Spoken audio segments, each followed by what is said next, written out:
السلام عليكم ورحمة الله تعالى وبركاته. مرحبا بكم معايا في فيديو جديد من وصفات مطبخ لمياء.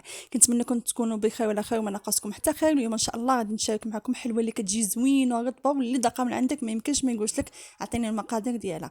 بسم الله على بركه الله. عندي هنايا 2 كيسان ديال الزيت، عندي 2 كيسان ديال السنيده مع قبصه ديال الملحه، عندي كاس عامر ديال الكوك،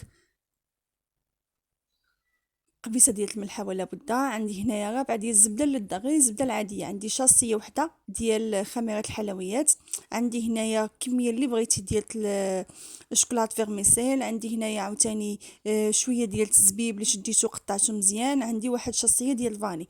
الزبيب ولا بد نقطعوه هكا يبغي ديك القطعه ديال تربيع ولا المهم تقطعيه باش ما غاديش يتنفخ لينا ويطير. عندي هنايا الدقيق اللي شديتو غربلته. بسم الله على بركة الله. غادي نبداو نخلطوا المقادير مع بعضياتنا ان شاء الله.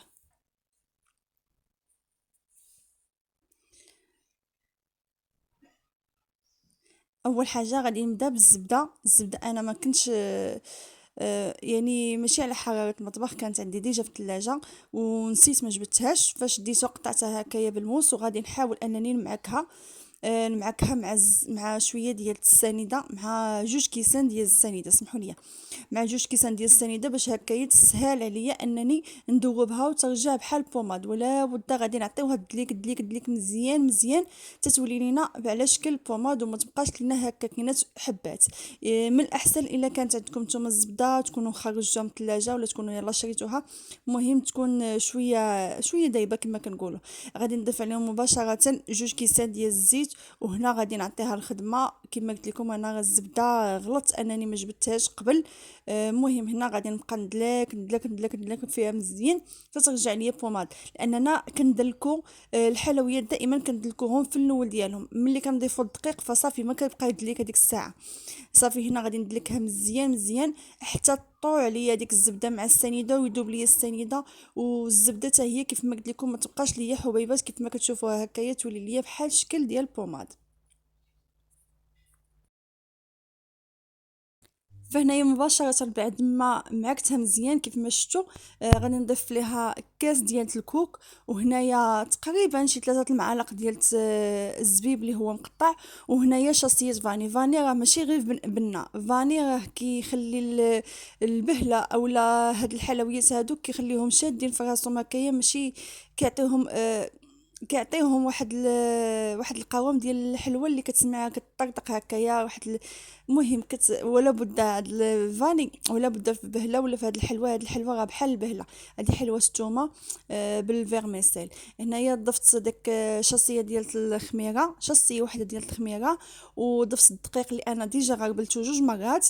صافي غادي نبدا نجمع فيها كيف ما كنقول لكم. كاع ما كتجمعوا كاع ما كتبداو تلكو كتبداي تجمعي هكا بشويه بشويه بشويه حتى كتجمعي في الدقيق. فما خاصهاش تكون ما خاصهاش تكون ما خاصهاش تكون قاصحه وما خاصهاش تكون رطبه بزاف. الجهد لانك غادي تشديها الشك في الجهد. غادي غير تجمعيها هكايا. صافي انا بعد ما جمعتها دابا غادي نحاول نوزع هذاك الفيرميسيل على على العجين عندنا كامل، لاننا خاصني تنجمعها كامله عاد باش كنضيف الفيرميسيل باش هكايا ما يذوبش ليا الفيرميسيل مع السخونيه ديال الايد يذوب لينا الفيرميسيل. ومع الحال كيف ما كتشوفوا هنايا راه الحال عندي شويه سخون ماشي بارد. فهو اخر حاجه كنديرو. صافي ما كندلك ما تجي حاجه كنحاول انني نجمع العجينه ونحاول انني ندخل فيها داك الشوكولات الفيرميسيل هكايا غير بشويه بشويه بشويه حتى تولي عندي العجين كامله فيها الفيرميسيل. مهم غادي نشد هاد العجين وغادي نخشيها في الثلاجة واحد 10 دقائق على يما وجدت لاطاج وداك الشيء، عال باش غادي نبدا نكور فيها.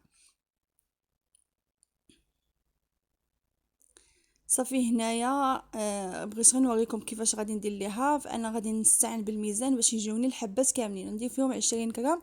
من بعد غادي نولي عارفه القياس ديالي في ايديا 20 غرام شحال فيها. هنا راني جبتها من الثلاجة وبديت كنلولب في الحبات ونحاول نخليهم هكايا بحال شكل مقببين باش يجيني في الطبيع يجوني مزيان. هنا خديت الطابع ديال الثومه، فانا تقلبت على هذاك الطابع ديال الثومه ديال الحديد، لقيت غير هذا ديال البلاستيك يمكن احسن باش هكا ما يتصدى ما حتى شي حاجه. المهم دائما كنخشيو الطابع في الدقيق ونبداو نطبع كل حبه كنخشي الطابع في الدقيق ونبدا نطبع هكذايا باش ما كتلصقش ليا، ما يلصقش ليا الطابع ديالي الحلوه، وعاوتاني بقى هكايا بزز بزز بزز باش تحيد. فتفاديا لهذا كنخشي الدقيق، كنخشي الطابع في الدقيق ونطبع ونخشي عاوتاني ونطبع، باش هكايا تجيني العمليه سهله. وكيف ما قلت لكم فالحبه كتكون هكايا مقببه باش هكا ملي نطبعها تهبط ليا. كيف ما شفتوا الشكل ديالها، فانا غادي ان شاء الله ملي غادي نطيبها، غادي نطيبها من الفوق كيف البهله. غادي نشعلوا عليها العافيه من الفوق، وما ما نحطش اللاطه من هالعافيه. انا عندي فران ديال الضو، كنشعل هكايا الفوق، نشعلو على 300 درجه. ما نقولش لكم انا كنشعل على 150 ولا 200، غادي نشعلها من الفوق. ولكنات اللاطه ما غاديش تكون من هالعافيه، غادي تكون بحال دابا حطيت اللاطه الوسط، حطيت اللاطه الوسط غادي نشعل عليها الفوق. غير تبان ليا بدات كتشد اللون الذهبي، هي غادي تفقع هذيك الثومه، ما غاديش تبقى هذيك الورده، غادي تحل. غير تشد اللون الذهبي نشعل عليها لتحت. ملي نشعل عليها لتحت غادي طيب، يعني هي تحمرات من الفوق، وهذيك السخونيه غادي تبقى تدور هكايا، غادي تزيد تحمر مازال، وغادي طيب لي من التحت. فهي الطياب ديالها ما كيستغرقش 15 دقيقه كتكون طابت، لانها كتجي هشه بزاف. وملي طيبوها ماشي في هذيك الساعه تهزيها من اللاطه، لانها كتكون رطبه، ولا هزيتيها من اللاطه وهي سخونه غادي تفرتت لك. غادي نخليها في اللاطه ديالتها حتى تبرد ليا الحلوه، وعاد باش نهزها ونبدا نستفها في البواط ولا نستفها فاش ما بغيت. ان شاء الله تعجبكم الوصفه ديال اليوم، وان شاء الله تجربوها وتستافدوا منها. فهي خرجت ليا كيلو و200 غرام في هذه المقادير.